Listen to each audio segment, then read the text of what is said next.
Kyler Murray's contract clause from a national perspective. Mina joins the show, Locked On Cardinals. Here we go. You are Locked On Cardinals, your daily Arizona Cardinals podcast. Part of the Locked On Podcast Network, your team every day.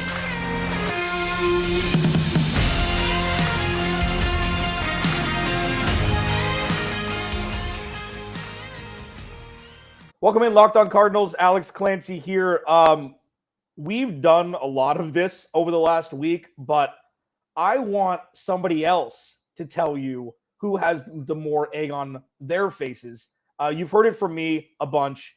Follow me on Twitter, Clancy's Corner. Follow the podcast, Locked On AZ Cards. Please subscribe to the YouTube channel as well. One of the best in the business, joining me again. In the email, Mina Kimes, I said to you, I was going to reach out a month from now, okay? I didn't think that this was going to be an emergency where Kyler Murray looks like he doesn't do anything, and then Michael Bidwell looks like he's never run an organization before.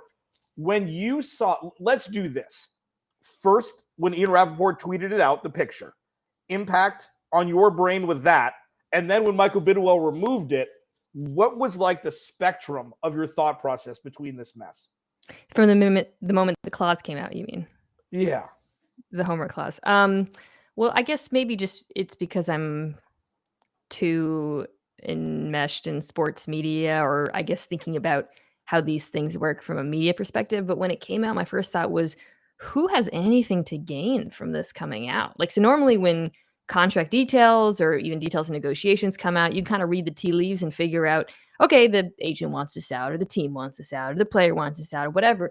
But this one was weird because, comes out after the contract. I can't remember how many days. And I don't think anyone involved wanted it out, or should have maybe wanted it out. So I think that was my first reaction, is like, this is somebody effed up here, because, and we can talk about the decision to put it in the first place, which I think was a mistake. But I just thought it was a kind of an L for everyone involved. Yeah, agreed. And my biggest sticking point is, and at Mina Kimes on Twitter, NFL all over ESPN, can't you just sit on a couch and shake hands? My biggest thing was, if you don't trust Kyler Murray, then trade him. I don't know why it's kind of a situation where everybody looks dumb with this clause, and obviously they weren't going to trade him, but couldn't this be a handshake deal? Yes. And I think with these things, you always kind of have to, there's so many factors, which is, he's not a perfect quarterback, right? Beyond whatever the study habits or reported study habits or whatever, this wasn't like a Patrick Mahomes deal. And I say that as someone who's a huge fan of Kyler Murray's game, who thought they should extend him, who thought this was a totally reasonable deal. There's always kind of like pluses and minuses, and clearly this was a minus in their eyes, fairly or not. But putting it to paper, I thought was odd, because it just wasn't going. I found it so unlikely that it was going to get exercised in any way. We were talking about, it's funny, totally different sport, but Zion Williamson has this weight clause in his contract that came out today. It's kind of funny. It was like a big clause day on PTI, and my reaction was similar, which is, this is not going to get exercised. It was tied to guaranteed money as well. So it's like, this isn't like a bonus thing, right? Where it's like, oh, you hit this parameter, whatever. They're talking about clawing back guaranteed money. It's not going to happen. So my feeling was like, why write this in at all? And I guess they thought, and this is kind of the same actually for Zion, okay, well, this is a show of good faith on both sides, which is fine, but it strikes me as incredibly naive that it would be interpreted that way by the outside world. And that's why, and I said this on Pardon the Eruption, I think the organization deserves the vast bulk of the blame here, not just for putting it in the first place, but for for failing to anticipate the backlash from including it, because it undermines not only the face of the franchise, but their own authority. And I just, I've made I've been pretty critical of this front office now for a while. I think maybe last time I was on your pod even, but this strikes me as a real blunder in what should have been, a happy week having locked down Murray. For sure. Mina Kimes at Mina Kimes on Twitter. Still, I always give kudos to somebody that has no numbers or anything on their Twitter handle. It's just first name, last name. You're the 1%. It's a rare name. There's only one other Mina Kimes in the world, I think. So have you Googled it? Is there extensive research that's been done? I think a long time ago, maybe when I was like in college, she was much younger than me at the time. It's like a Swedish teen, now adult, I guess. And I mostly just feel bad for her, honestly, because the internet is probably, a little bit, I mean, at least she's Swedish, so maybe that helps. Hard-hitting stuff here, Locked On Cardinals. Okay. I think Cliff has some of the blame too. Let me frame it this way. So Cliff Kingsbury, by all accounts, and this is tough because, they've 5 to 8 to 11. Like, I get the wins. We've all seen the graphic of the second half of every season since he's been a head coach anywhere. He was brought in to mold Kyler Murray. People think it was to mold Josh Rosen, then they shifted. Give me a break. When you have a relationship like that from head coach and quarterback, which is one of one, you'd think, in the NFL, where it's like, I brought him in to mold him, two guys that maybe shouldn't be in the position they're in, but Kyler Murray's just excellent in his craft and he's just a little bit more undersized. Shouldn't Cliff get a little brunt of this clause? It even came to this, that Michael Bidwell was like, nope, this has to go in or I'm not giving you 160 mil. Yeah, I think that's fair. They do work hand in hand. So if the Cardinals believe that this is the problem and it's translated into the product on the field, which is something we should talk about, by the way, because that seems to have been lost in all of this, then yeah, it is on him. That is his job as the coach, I mean, but I guess maybe I'll just get to it right now. Look, I've heard the studying thing before. It's not a huge secret in the NFL. I mean, people in the Cardinals have been getting that out there for a minute. But it doesn't strike me as a massive problem when I watch Kyler Murray play football. Like, what I say is this: obviously, we don't know exactly how his film study affects everything that happens on the field. But when you watch him, you don't see him getting fooled by disguised coverage that much. You don't see him, as someone who before the snap seems to lack understanding of the play or how to set protections. He's not perfect by any means, but that doesn't strike me as a glaring issue. So, when a quote goes around from like that New York Times article where he talks about, he says kind of humorously now, I don't really need to study film just because of my brain. It looks that way. And so I think, at some point it really just has to go back onto the field. And if that is something that Cliff really believes is affecting his success as a quarterback, well, then that is partly on him as well, for sure. For sure. Because there's something that I've been struggling with a lot, and it's, first of all, like Patrick Mahomes and Justin Herbert and Joe Burrow ruined the curve for everybody. It's like they just came in and they're like Josh Allen struggled for a year and a half, and then he had that pop. 2 years. I mean, he made Eli Manning look like he didn't turn the ball over his rookie year, and then Kyler Murray comes in and you're automatically compared to Lamar Jackson because they're both running quarterbacks, which is ridiculous. But like that they're tied together. It wasn't Russell Wilson because he's already won a Super Bowl. Like that's what you think Kyler could get to, and that's kind of dissipated as well.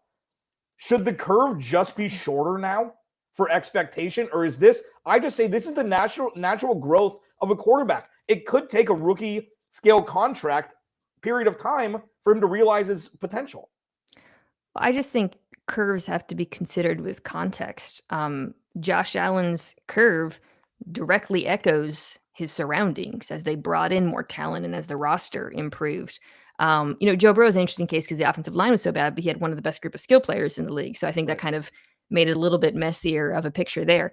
Lamar Jackson's curve was, I would say, similar to Josh Allen's, also to some degree echoed his surroundings. And last year he really struggled in part because his entire football team was hurt and he was playing behind, paper towels or whatever.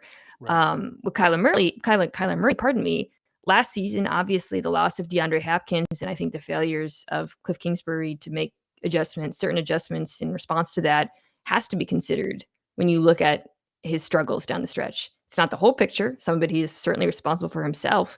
But I think when we talk about quarterbacks and, how long are we going to give them and what is an appropriate curve, it really is situation specific. I mean, again, look at Chicago.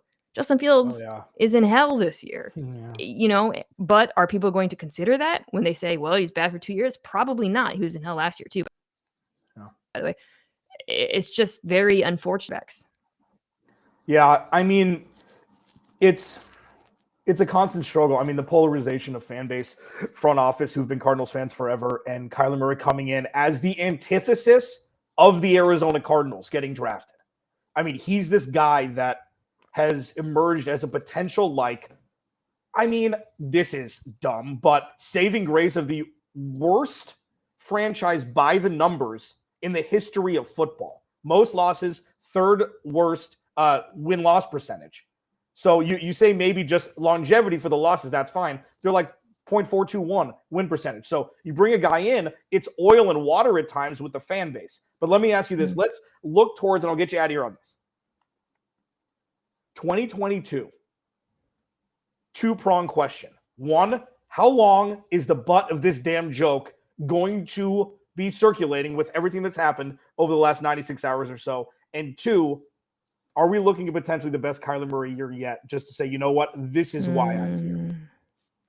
I hate that he's the butt of a joke. And I felt bad too, because I made a joke when it came out, just to make this about me for a second. Yeah. Because whoever runs Arizona Cardinals Twitter account kept chirping at me and literally chirping, little bird. And I swatted down at someone meaning to go after Murray, and I felt bad because, everybody was kind of taking their cheap shots. I mean, the reality is, most people's opinions are just follow performance. So that's really going to determine it. Unfortunately for Kyler Murray, he does not have DeAndre Hopkins, for those first 6 games. And I think that's a shame because, they're more likely to struggle as a result. I think that's a pretty obvious opinion. And if they struggle, the film jokes will come up, the homework jokes come up, all this stuff will come up. And then, whereas if he was playing, and it's funny because as I'm a little bit up and down on this roster, and I think there's definitely some problems, but once Hopkins is on the field, the combination of him and Hollywood Brown, I think, is fabulous. And if it was flipped, I think the jokes, although I said this on my podcast, Galaxy Brain take, now they're going to be better in the second half of the season because they get DeAndre Hopkins back. By default? You're going to default me at the end of the podcast? Listen, Cliff's okay, all right, good. It's going to turn it around now. Like I said, it just comes down to performance, I think. Mina Kimes, NFL, all over ESPN. The Mina Kimes show featuring Lenny, little plug, Galaxy Brain, that's a new one. I will quote you anytime I use it. I promise you for that. Thanks so much for joining me again. I really appreciate it. Thanks. I'm really hoping for big things from Trey McBride because I got him on my dynasty team. So, hit us with that 12 personnel, Cliff. We're ready. Oh, my goodness gracious. I mean, they have all of the offensive players in the NFL now. So there's zero excuses. Yeah, Trey McBride's going to be a baller. I mean, what is he, a George Kittle part 2? He's really, quite a chess piece, yeah. I mean, he shouldn't be an Arizona Cardinal. He shouldn't be. But the fact that he is, this is, and I know that I'm supposed to leave right. Can they put up a 30-burger a game with this offense? I think so. With Nuke on the field. Yeah, absolutely. I think so. But a lot of that depends on Cliff Kingsbury, and he's the one who is probably actually, well, I don't know, on the hot seat. I know they did the extension, but I don't know. But he's got to figure it out. He has the pieces. Just definition of insanity. That's what I say. The Arizona Cardinals at times. I mean, who knows what the hell's going to happen after this last week? And that's why it's fun. That's why I'm one of the luckiest hosts on the Locked On Podcast Network. One of the happiest guys to be doing radio for 12 years here in Phoenix, because you never know. It's the potpourri Jeopardy category. You have no idea what's going to happen with the Arizona Cardinals. No idea. Well, I'm looking forward to watching. All right. Thanks, Mina. Yeah. Great stuff as always from Mina Kimes. Check her out at Mina Kimes on Twitter. One of the best out there. Coming up next, the defense, the stars, spotlighted. Locked On Cardinals. First, betonline.net. BetOnline's your fastest and easiest way to get all the betting info that you need.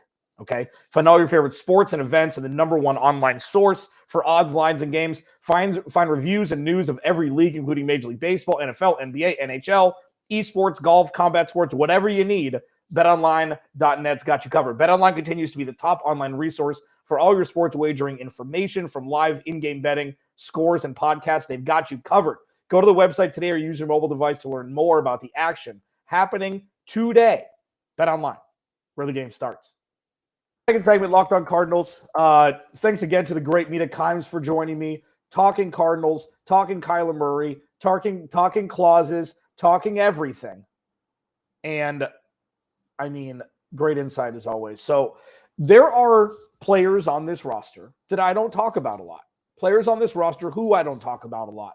And I teased in the first segment, we're going to highlight them. This segment's going to be defense, and the final segment's going to be offense. What makes them great? What makes them so important to the Arizona Cardinals roster? And I'm going to highlight two guys, Budda Baker and Jalen Thompson. I know that I talk about them, I allude to them as kind of stopgaps, helpers, like what Rodney Hudson is for the guard position on the offensive line. These guys are absolute ballers, maulers. They're great in the open field. Budda Baker's great around the line of scrimmage. They've got good hands. And the thing is, with how important these two gentlemen are to the defense, it's them. They are the leaders of this defense. And Jalen Thompson isn't as householdy of a name as Budda Baker, who isn't as householdy of a name as he should be, even though, Pro Bowl, big contract. He doesn't get the credit he deserves from the national media, and I think that's very unfair. That's not a homer take for me. I just watch him play, and he should be getting a lot more media attention than he does. Okay? So the issue is the Cardinals are so top-heavy on defense with sure things. Set and forget guys. Budda Baker and Jalen Thompson, I guess you could put Marcus Gold in there as well, because all he's done since being traded back from the Giants is perform.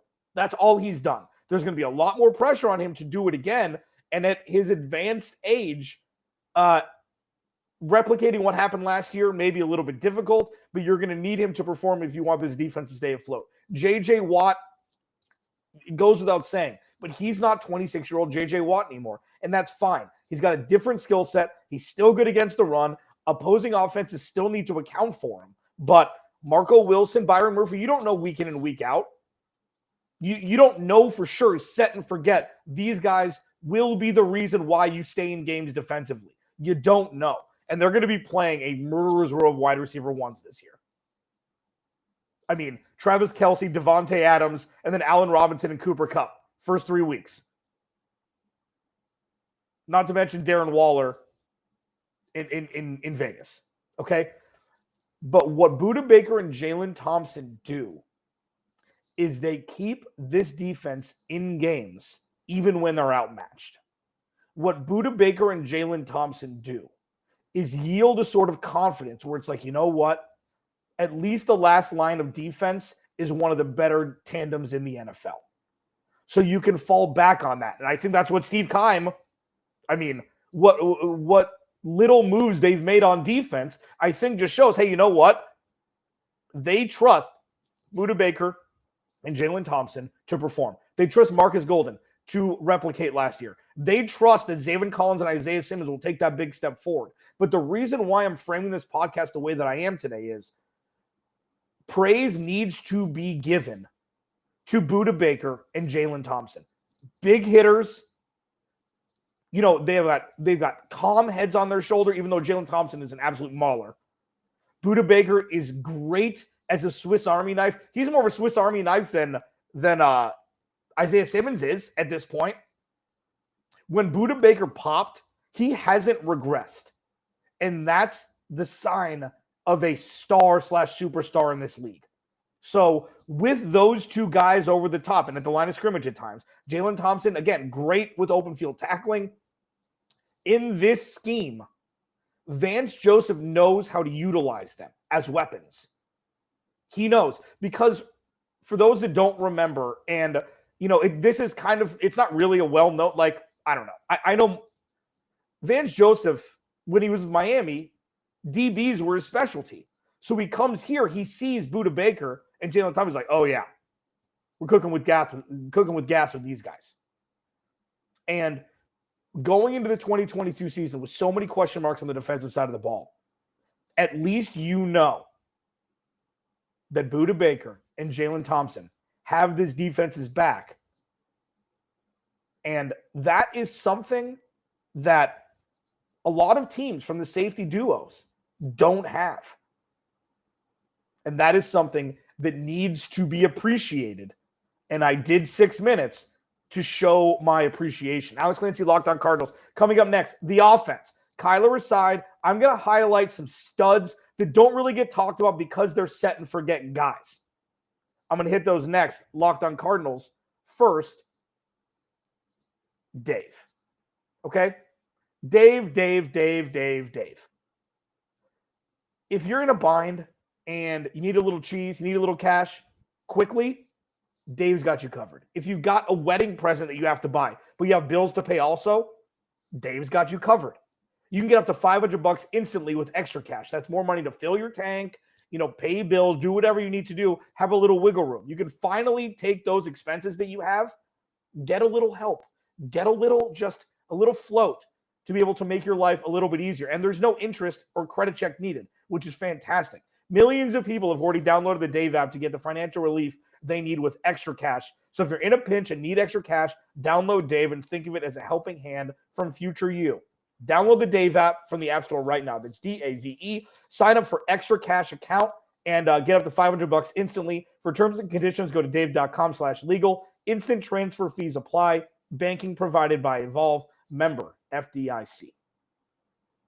All right, final segment, Locked On Cardinals. Alex Clancy here. Mina Kimes joined me in the first segment talking Kyler Murray clause, Michael Bidwell, Steve Keim, etc.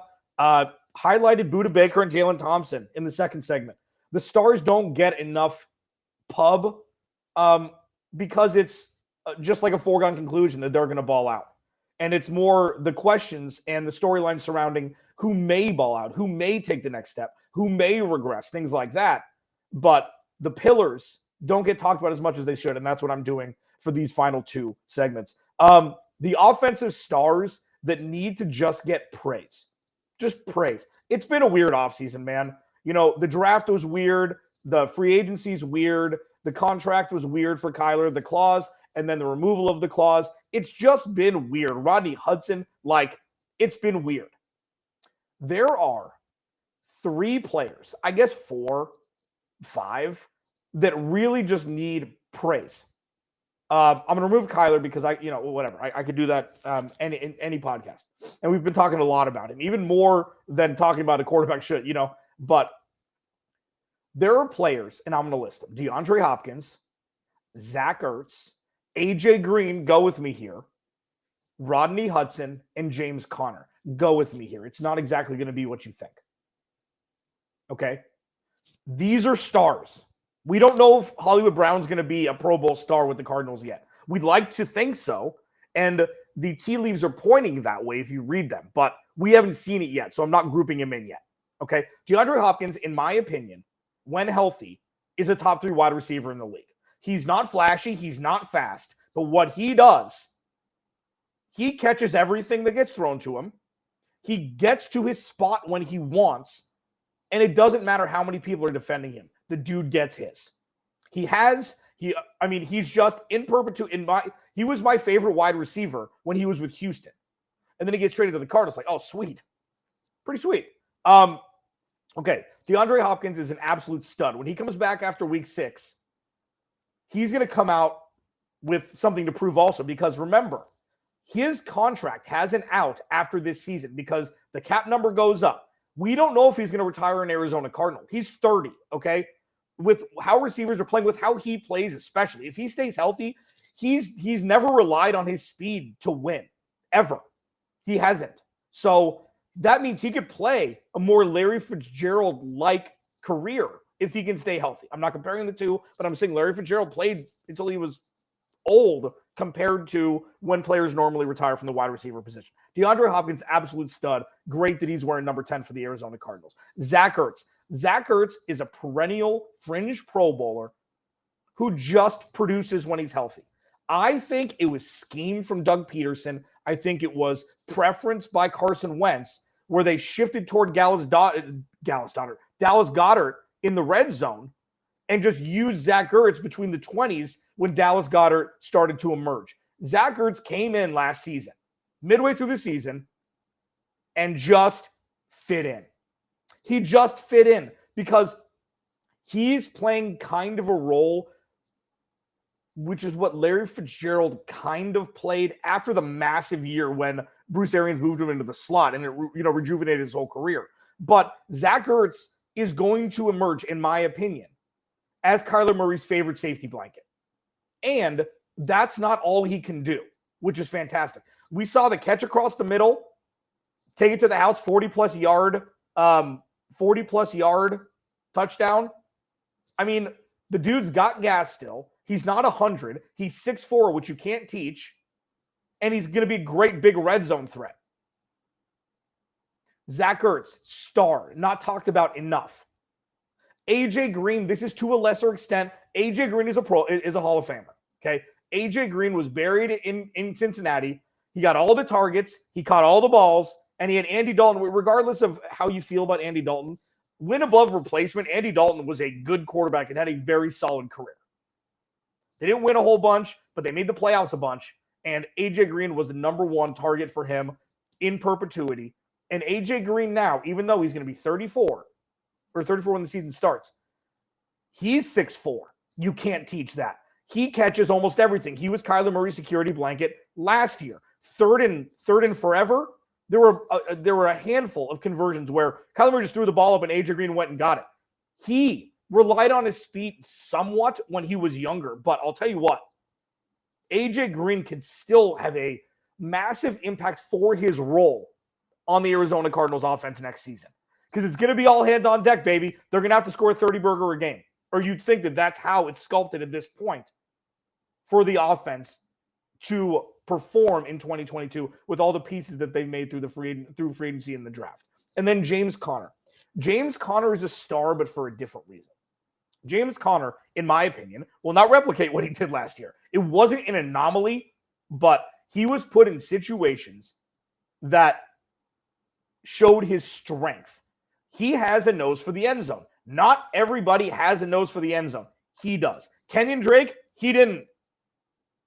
James Conner, if he can stay healthy, and if the Cardinals can use him for 65% of the touches and not upwards of 80, which is what they did when they rode his coattails after DeAndre Hopkins got hurt last year, you don't want him to be the focal point of the offense.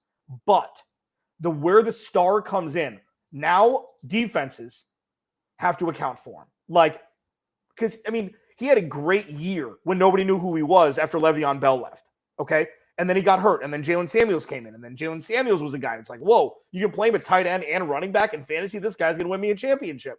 And then James Conner hasn't really been heard from. He came in last year, and he was gangbusters. So what they're going to have to do is have more 8-man boxes, especially, and also around the goal line. It opens up Pandora's box of play calling possibilities for Cliff Kingsbury, because it's going to be James Conner up the gut, touchdown. James Conner up the gut, touchdown.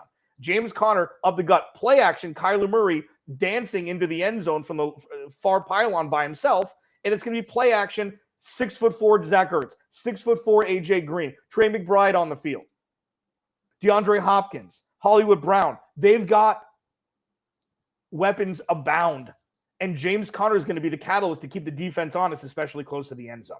So these last two segments were very important because we need to give praise to the people that make it easy for the Cardinals to score points and for the Cardinals to stop opposing teams from scoring points. Budda Baker, Jalen Thompson, DeAndre Hopkins, Zach Ertz, AJ Green, James Conner, and don't forget Rodney Hudson, who is the second most important player on the Arizona Cardinals roster. And I truly believe that. Him coming back is massive. Has massive repercussions for the win-loss record for the Arizona Cardinals in 2022. Cannot be understated. All-pro center, hiking the ball to Kyler Murray, would have left a massive gap if he ended up retiring. Alex Clancy, Locked On Cardinals. Thanks for making Locked On Cardinals your first listen each and every day. We'll talk to you Tuesday.